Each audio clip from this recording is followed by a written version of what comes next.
Hey, coucou les beaux rayons de soleil, j'espère que vous allez bien et bienvenue pour la présentation de ma palle de l'été et de l'automne.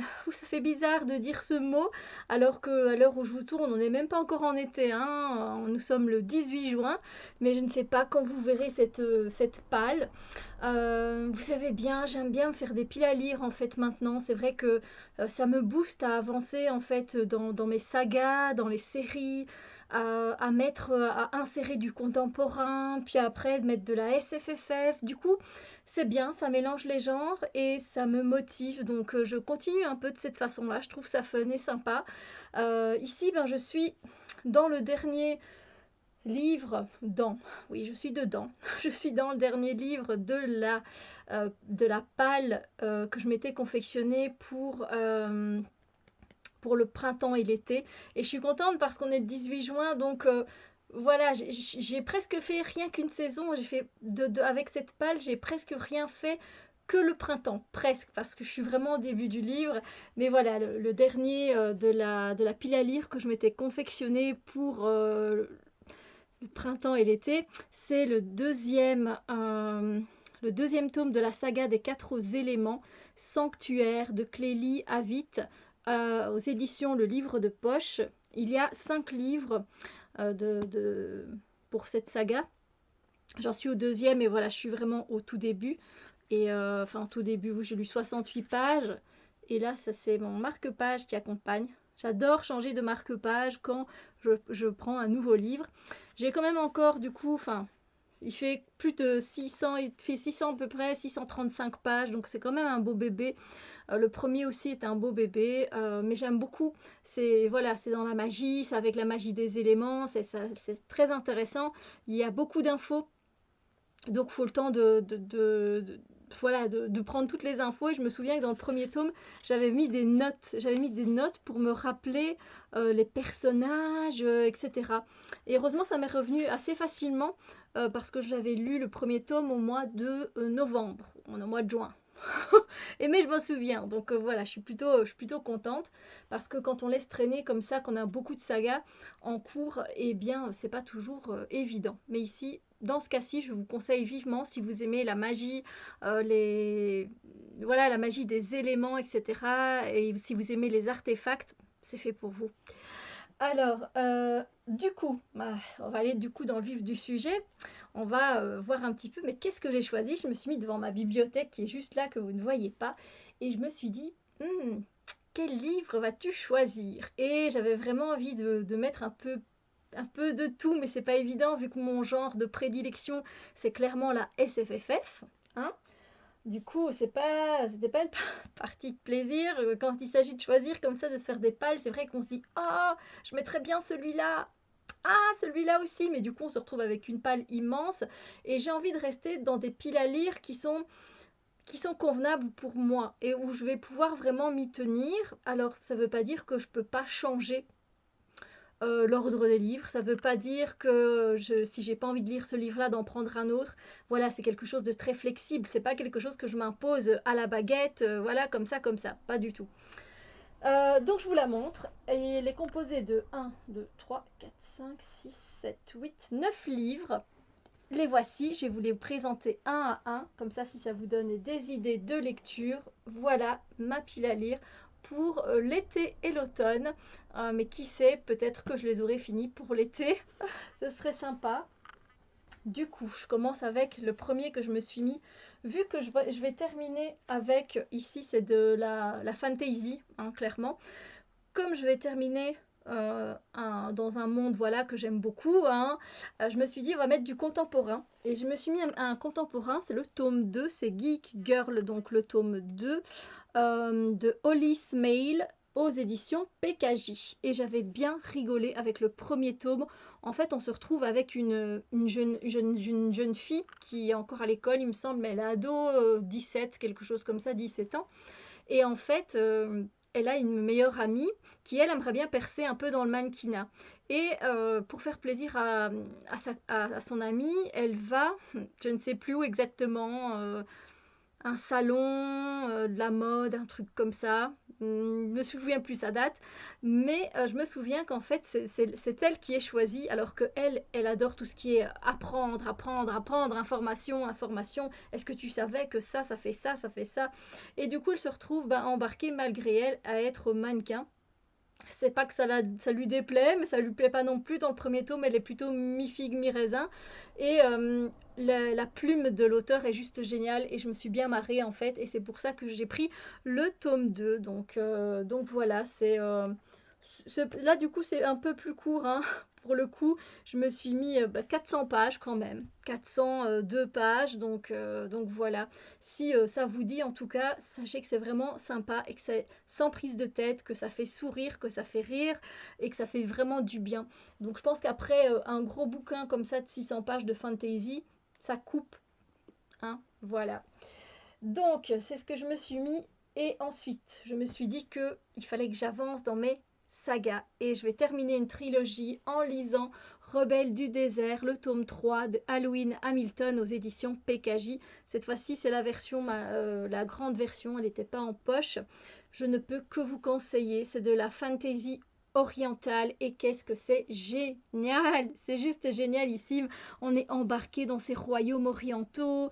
Le 1 était un coup de cœur, le 2 était un coup de cœur et j'espère que le 3 va être un coup de cœur aussi. C'est avec des djinns, avec des pouvoirs, mais voilà, dans ce qui est dans le désert, dans des villes, avec le sultan, on parle de sultan. Franchement, ça fait vraiment penser aux mille et une nuits, mais c'est juste trop trop bien. Je vous la conseille vivement. Donc j'ai hâte de m'y replonger et j'espère que la fin, eh ben, elle va me plaire. Voilà. Du coup, et en plus, c'est l'été, donc je me suis dit, c'est sympa de mettre un truc bien chaud là, vous voyez, ça va bien avec la saison, même si clairement, moi je m'en fiche, hein, je m'en fiche clairement. Ensuite, je me suis dit, bon, Steph, ok, on va tester quelque chose, un livre que tu as dans ta palle depuis pas très très longtemps, mais j'ai envie de le lire depuis très longtemps par contre. C'est Sherlock Lupin et moi, le mystère de la Dame en noir d'Irène Adler et aux éditions Albin Michel Jeunesse. Donc à savoir que c'est l'enquête, la première enquête de Sherlock Lupin et Irène, et c'est leur première enquête, mais c'est jeunesse. Voilà, alors c'est magnifiquement, magnifiquement illustré. J'adore ce côté vintage. Moi, je l'ai eu en seconde main, celui-ci, mais voilà, il est très bien. Je monte le dos, ça donne trop envie, ça donne vraiment envie de, voilà, d'aller chercher là, les indices et tout. C'est magnifiquement bien fait, sérieusement. À l'intérieur, c'est illustré aussi. En début de chapitre, on a des images différentes à chaque fois. Donc, déjà, voilà. Bon, c'est du jeunesse. Il y en a plusieurs, hein. Il y en a quelques-uns. Je me demande s'il n'y en a pas 4 ou 5 déjà, si même pas plus. Et ouais, ça me donne envie. Ça va changer de genre. Après être passé dans le désert, de passer une enquête. Mais jeunesse, moi, ça me va. Parce que voilà, les policiers, ça ne me dérange pas, mais à un certain point, hein, voilà. Donc voilà, de toute façon, je vous en dirai des nouvelles, hein, vous savez bien, je viendrai faire des points lecture, bien sûr. Ensuite, je me dis, ok, maintenant tu vas repartir dans de la SFFF et je vais clôturer encore une trilogie. Et c'est la trilogie de La Voix de l'Oracle avec Eilus de Estelle Fay aux éditions Folio SF. J'ai bien aimé le 1, j'ai bien aimé le 2. Donc j'ai hâte de retrouver les personnages et de savoir où ils en sont. Franchement, c'est de l'action, c'est génial. Ça se passe c'est dans la romantique. L'oracle, effectivement, elle a des visions en fait, hein, de ce qui va se passer en prenant par exemple le cœur d'un pigeon qu'elle vient de tuer, par exemple, ou dans de l'eau où elle met un peu d'huile. C'est super, franchement, on se laisse vachement bien embarquer dans une toute autre époque et avec un peu de magie, avec aussi un peu de guerre, mais un petit peu, vraiment un petit peu, c'est voilà, et des machinations politiques, mais pas trop non plus parce que sinon ça me saoulerait. Donc j'adore, j'ai hâte de retrouver Tia et de voir un petit peu ce qu'il en est avec Ailus et puis le reste, voilà quoi, juste génial. Donc magnifique. Ah, je ne peux que vous conseiller, c'est juste génial. Estelle Faye, je crois que j'ai d'elle un livre, je le vois là-bas, mais je sais plus le nom, avec manoir dedans. C'est un tout petit livre par contre. Ben voilà, c'est de la bombe, c'est de la bombe. J'espère que voilà, ça se terminera aussi de façon sympa. Ensuite, pour casser un petit peu, SFFF, j'ai terminé des trilogies, etc. Bon, vous savez bien, je continue avec ma série Calendar Girl. Et là, on est au mois de septembre. Je viens de terminer le mois d'août. Et c'était sympa, ça se passait au Texas. Je viendrai vous en parler. J'ai pas encore fait d'update lecture en fait parce que j'attends de terminer celui-là pour vous présenter au moins 2 livres. Et voilà, je me suis racheté du coup je me suis acheté le mois octobre, voilà aussi pour me le caser. Voilà, on est avec Mia, on suit Mia qui est une escort girl qui doit payer la dette de son père et du coup chaque mois elle va dans un état différent en tant qu'escort girl et elle rencontre des personnes et franchement voilà, il n'y a rien d'extraordinaire, mais je sais pas, je me suis attachée quand même à Mia et à toutes les personnes qu'elle a rencontrées et c'est sympa, c'est un truc vraiment, on se prend pas la tête du tout, c'est écrit très grand, c'est fluide comme tout et j'ai hâte quand même de savoir la suite parce que le mois d'août se termine un peu sur un cliffhanger et tu te dis ah bon d'accord. Et c'était sympa parce qu'il y avait des bonnes révélations dans le mois d'août et je ne m'y attendais pas du tout, sauf au début. J'ai eu la puce à l'oreille, mais je veux dire, je pensais pas que sur son parcours, voilà. Ensuite, je termine une quadrilogie. Est-ce que ça se dit? Je termine une quadrilogie, je vais le dire, avec Collier d'eau de Kate Tiernan aux éditions Masque, MSK. Et donc là, on se retrouve avec une magie un peu plus vaudou, mais léger. Hein. C'est léger au niveau de la magie vaudou. On se retrouve avec des sœurs jumelles et j'ai bien aimé les. C'est la série qu'ils appellent en anglais Balefire. Voilà. Donc je vais vous montrer ici. Voilà. Donc c'est juste génialissime, j'ai beaucoup aimé, ça se lit super facile et voilà, j'ai hâte de terminer, de savoir la fin de l'histoire. Il y a 264 pages, donc ça va aller très vite. On parle de magie, d'immortalité, de jumelles, de sorcières. Voilà. Donc, et au moins c'est bien, j'aurai quand même fini euh, trois, euh, trois sagas. Et ça, je suis contente parce que c'est bien de débuter des sagas, mais je pense qu'il faut savoir aussi continuer ce qu'on a. Hein. Enfin, moi, j'aime bien, en tout cas. Puis, je me suis mis un contemporain. C'est bien, j'adore la SFFF, la magie, tout ça, tout ça. Mais dans ma bibliothèque, j'ai pas mal de livres de Guillaume Musso et de Marc Lévy. Et la dernière fois, j'ai lu, il y a déjà bien longtemps, La fille de papier, qui a été un énorme coup de cœur pour moi de Guillaume Musso. Et ici, ben voilà, j'avais envie de lire Le voleur d'ombre de Marc Lévy aux éditions Pocket. Donc on verra ce que ça va donner. Et si l'adulte que vous êtes devenu rencontrait l'enfant que vous étiez. Je sais pas, ça donne super envie, c'est un vieux livre. Hein. Depuis, ils en ont sorti, mais vraiment pas mal, vraiment beaucoup. Alors, j'ai arrêté de les acheter parce que j'en ai quelques-uns avant à terminer. Hein. C'est-à-dire que par exemple, ici, euh, pour Musso, j'ai encore La Pelle de l'Ange, 7 ans après et Demain. J'essaie de les lire dans l'ordre. Et pour Marc Lévy, je n'ai pas lu Les Enfants de la Liberté parce que il paraît que ça parle de guerre et je ne suis pas trop guerre, mais peut-être que je devrais quand même le lire. Le premier jour, le prochain, ah, je vois pas d'ici, mais la suite en fait du premier jour. Et ensuite, un truc avec un monsieur, et puis si c'était à refaire. Voilà, et je me suis arrêtée là parce que je me suis dit déjà, t'as pas de place et déjà t'en lis un par an. Donc voilà, faut pas déconner, Steph. Essaye d'avancer dans ceux que tu as ici et puis ben, tu continueras. Et puis en même temps, il y en a beaucoup qui sont sortis en poche, donc c'est magnifique. Je continue ma collection en poche. Donc on verra ce que ça donne hein, avec le voleur d'ombre. Un enfant, il vole les ombres de ceux qu'il croise, et chacune de ces ombres lui confie un secret. Malgré lui, il entend les rêves, les espoirs et les chagrins de ceux qu'il aime. Que faire de cet étrange pouvoir? Bon, après, je vais pas vous lire la suite, hein, mais si ça vous dit, pourquoi pas, hein. Ce que j'aime bien avec Marc Lévy et Guillaume Musso, c'est qu'il y a cette touche de fantastique qui est légèrement et subtilement distillée, pardon. Et ça, c'est juste génialissime. C'est ça qui me donne envie en fait de lire leur livre. Mais apparemment, j'ai vu que l'un ou l'autre, je ne sais plus lequel, d'auteur, partirait plus par la suite sur du policier qu'autre chose en fait.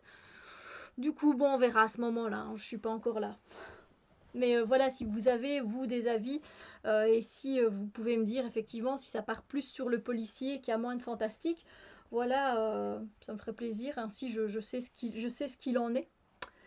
Et puis il me reste 2 livres dans ma pile à lire. Évidemment, après du contemporain, je ne pouvais pas mettre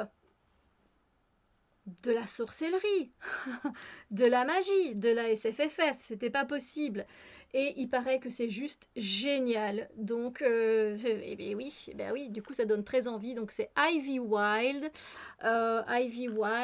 tome 1, Quand fainéantise rime avec magie, d'Hélène Harper. C'est de l'urban fantasy, apparemment. Euh, Qu'est-ce que je peux vous dire d'autre? Mais voilà, bon, soyons clairs. Ivy Wild n'est pas une héroïne, c'est même la dernière personne que vous contacteriez si vous aviez besoin d'une aide magique, malgré ses talents. Si ça ne tenait qu'à elle, Ivy passerait ses journées affalée dans le canapé, devant la télé, paquet de chips en main, à papoter avec son familier félin jusqu'à ce que mort s'ensuive. Mais quand elle se retrouve victime d'une erreur d'identité, elle est embarquée malgré elle à la branche arcane, le département d'investigation de l'ordre hermétique du crépuscule d'or. Ça c'est un nom les gars, ça c'est du nom, ça c'est du nom.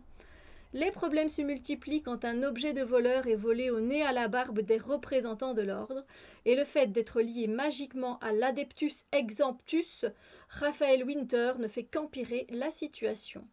Il a peut-être un regard couleur saphir et le corps d'un mannequin à maillot de bain, mais pour Ivy, il représente tout ce qu'il y a de soporifique dans le boulot de sorcier. Et s'il l'oblige à retourner à la salle de sport, juré, elle le transforme en crapaud. Voilà, bon là je vous ai fait du coup un petit peu le pitch un peu plus long, enfin le pitch, c'est la 4e de couverture, hein. Il paraît que c'est super, que l'humour est bien. Bah, écoutez, ça donne envie. Voilà, donc j'ai hâte. Et puis, et je sais qu'il y a un 2e et un 3e. Je pense que c'est une trilogie. Donc, à voir. Si ça me tente, eh ben, 2e sera en ma possession. Et pour le dernier, mais non pas des moindres, que j'ai réussi là aussi à voir en seconde main. Il est vraiment, mais comme neuf, effectivement. On peut pas dire le contraire. C'est Extincta de Victor Dixon, un auteur que j'adore. Couverture de malade, on est d'accord, il y a beaucoup de couvertures qui cartonnent. Et on n'a pas grand-chose ici en fait à l'arrière. La flamme brûle plus fort juste avant de s'éteindre. Et je sais que ça parle d'écologie, que ça parle d'un monde qui est en train de s'éteindre quelque part. Et alors, on a quand même ici le résumé. L'espèce humaine disparaîtra dans 255 heures. Et en fait, ce qui est bien, c'est que vous allez voir, on commence les chapitres avec une grande bougie. Et plus on avance voilà, plus on avance et plus elle diminue. Je trouve ça super sympa. C'est vrai que ça donne un petit plus, hein, vous voyez. Encore plus petite, encore plus petite. Et puis, je sais pas, et ça me donne vraiment envie. J'aime beaucoup, moi, la plume de Victor Dixon. J'ai lu Animal, les deux, la duologie qu'il avait fait. C'était très beau. Et ici, on a 604 pages et j'espère franchement que ça va bien le faire. On verra ce que ça donne. Et voilà. Voilà ma pile à lire. Yep. Sur ce, n'hésitez pas à me dire si vous aussi vous faites des piles à lire ou si vous prenez plutôt un livre au hasard comme ça dans votre bibliothèque. En tout cas, moi j'aime bien faire ça. Voilà, je suis contente de pouvoir lire tous ces beaux bébés. Sur ce, voilà, n'hésitez pas à me mettre en commentaire quelles sont vos envies, s'il y a des livres qui vous tentent dans ceux que je vous ai présentés ici. Et voilà, dites-moi vos goûts littéraires, n'hésitez pas à partager ce que vous êtes en train de lire pour le moment, ça me ferait super plaisir. Et voilà. Sur ce, moi je vous souhaite une magnifique journée, je vous dis à très bientôt pour d'autres vidéos. Bisous lumière.